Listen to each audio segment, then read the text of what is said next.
Okay. Okay, so I was thinking about a way to introduce you. Okay. And I was writing something down, but then someone else wrote something better. So I want to read out what she said about you. Okay. She went, Mandy Johnson, head of drama at Redknock School. She was my first teacher, then became a colleague and a friend a few years later. One of the most uplifting, inspiring teachers you will ever meet. Anyone who's been lucky enough to be taught by her will see how wonderful she is. Continuously strives to do the best for her pupils academically and personally. Top lady. And that was said by Zia Purnell. Oh, and I was thinking of a way to introduce you, and I thought that was a perfect way to kind of do it. Oh, that's very nice. Thank you. So thank you for doing this. That's okay. And the first question I have is, how was I as a student? I think when I first met you, I was intrigued by you. I think that I just thought you were very, very, very creative and you had lots of ideas. We always used to talk about films, and I remember you sort of like having quite inspirational ideas, and you always could visualise things which would work on stage, you wouldn't work on stage. I think at times with the written work you were a little bit lazy. I do. I also think that in terms of acting, you know, I could see the potential there. I could always see the potential. And I think your passion for films, you used to talk about that all the time, came across to me, and that has stayed with me. You know, so the very fact you're doing it now, making films, is just brilliant. Yeah. And I remember when I first started, I was quite shy. I wasn't that confident. And then I remember I tried to go straight away. I did a Goodfellas monologue. Yes. And I remember doing it on that stage, and there was a hole in the stage, and I pushed my friend Mike through the hole. Yeah. And I remember feeling at the end of it like, that didn't work. Yeah. Like it just didn't work, and I didn't know. I was like, oh, maybe I'm not cut out for this. Yeah. And then you gave me a role in Blood Brothers. Yes. And I don't know if you remember, but it was me and Mike, and we were playing practically a version of ourselves. So Mickey and Edward. Mickey and Edward, would be, yeah. And we had to do this thing where they cut their hands and kind of do a Blood Brothers pact thing. Yeah. Yeah. And I remember that. On stage, I had a knife in my back pocket, and we do this big dancing and jumping thing, and the knife drops out of my back pocket, and I was there like, and Mike looks at me like, Alex, the knife's behind you. And I remember doing a moonwalk back to pick up the knife and come back. And I remember that's the first performance where the audience were like, yeah, that was really good. We liked you doing it. Because you were funny, you were unique, and that was your own little take on it, wasn't it? Yeah. That was you doing your Alex thing. Yeah. And then, because all of the roles I kind of had were, or I tried to make it comedic. And then we did a play, Metamorphosis. Yeah. And then I got the role. You can't really make that comedic. No. And I got the role of Gregor. Yes. But at that point, it was the beginning of sixth form. Yeah. And we basically went around the class and we read the scenes together. And you kind of chose me to do it. And then you kind of kept choosing me to do it each lesson. I wanted to ask, why did you keep giving it to me? Because I was interested, because that was a serious role. Yes. And most people would be like, we're not going to give Alex a serious role. Well, that's what I could have done. I could have played safe, couldn't I? And gone with, you're good at that, so let's stick with that. Because I wanted to, like I said, I saw this potential in you, and I wanted to, you know, make you diversify a little bit more with your roles and try something that was completely different, completely out of your comfort zone, maybe. And something that was a little bit, it's quite unique, that role, isn't it, really? So to get you to read it all the time, to see if you were kind of, I could sway you, you know, maybe brainwash you into thinking what I was thinking, and, you know, see if you could kind of identify with something in that character.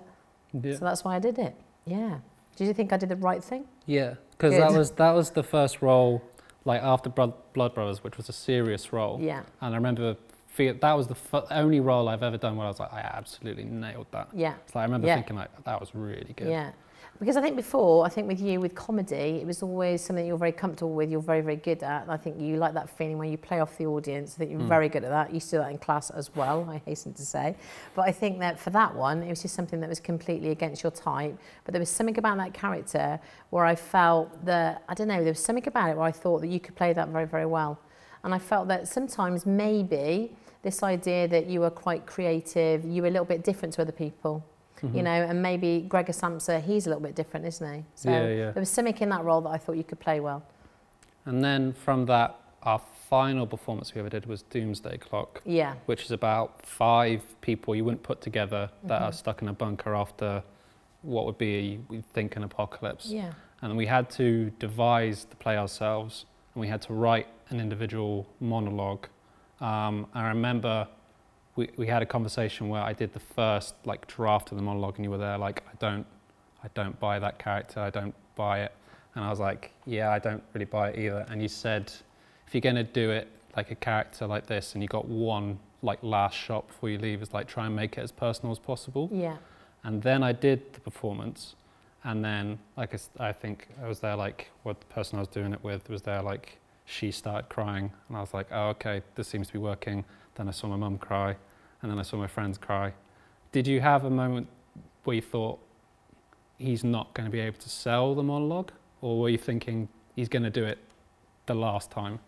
I think in rehearsals, you know, I saw what you'd written, I thought that's really good, but I wasn't buying it in rehearsals either. Yeah. And then I think there was one rehearsal I thought, yeah, you're starting to get it, but I think you kind of saved it until the actual performance itself, and then you really let go, and it was almost like you'd open these like sluice gates and everything was coming out, and I felt it was very, very personal to you. I felt that there was something of yourself in that. There was something quite, maybe some emotion that you need to get out of. It felt quite cathartic to me. And it felt like I was watching, it was a really, really emotive monologue. And I just thought, wow, that's amazing. I kind of knew you had it in there, but there it was, luckily, on the last exam, and you did it. And you made everybody, well, everybody was really upset, weren't they? It was very, very moving. But it did feel like it had come from some deep place that you'd kind of gone away and really thought about this and listened to what I said and really gone for it. And it was, I thought it was one of the best things I'd seen you do. I thought it was amazing.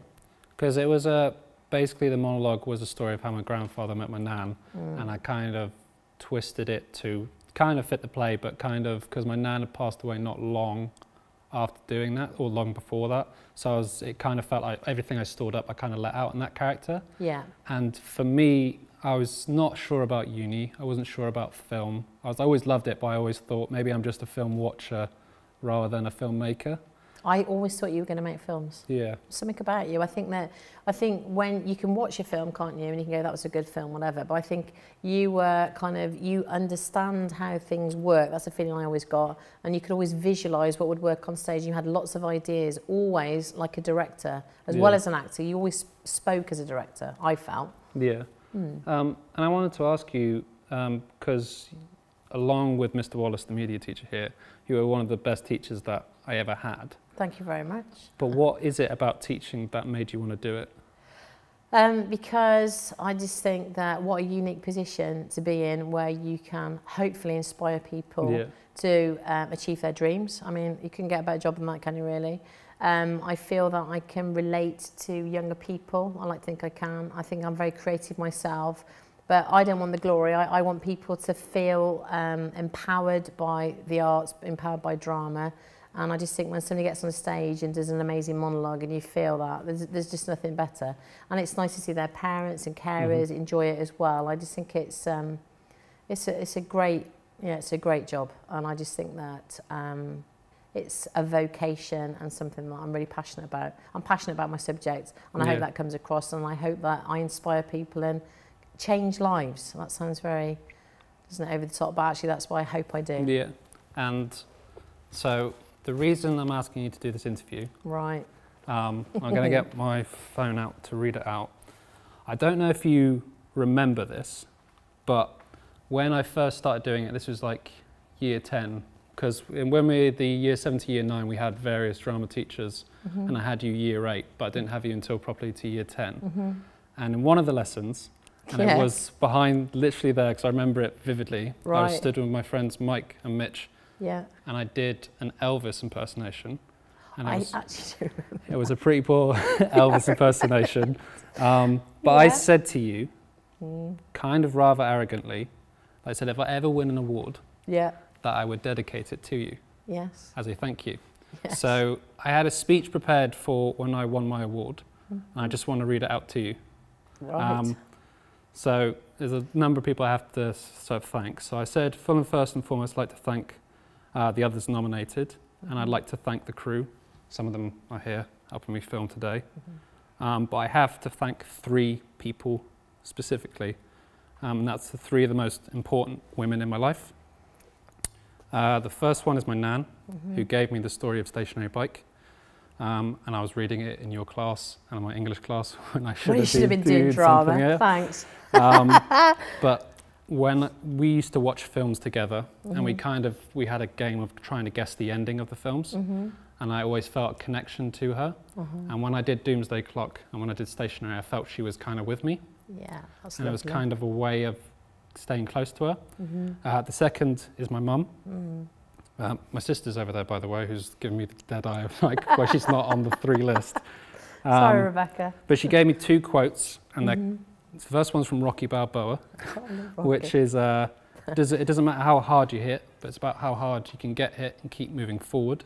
Yeah. And the second one, which you can question my mother's taste in films, is from Galaxy Quest, which is never give up, never give in, and never surrender. But more importantly, the final person I want to thank is you. So I want to thank you for giving me my confidence, for helping me know that I was good enough to pursue, to be creative, and I could follow my dreams. So I want to thank you for that.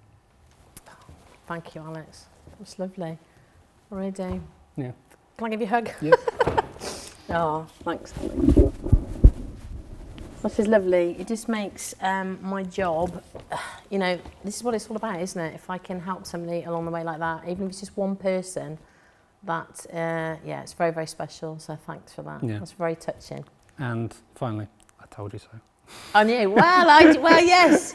Yes, definitely you did. Good for you. That's fantastic. Yeah. Thank you very much. Really enjoyed that. Lovely. Yeah. Oh, girl, I feel a bit emotional.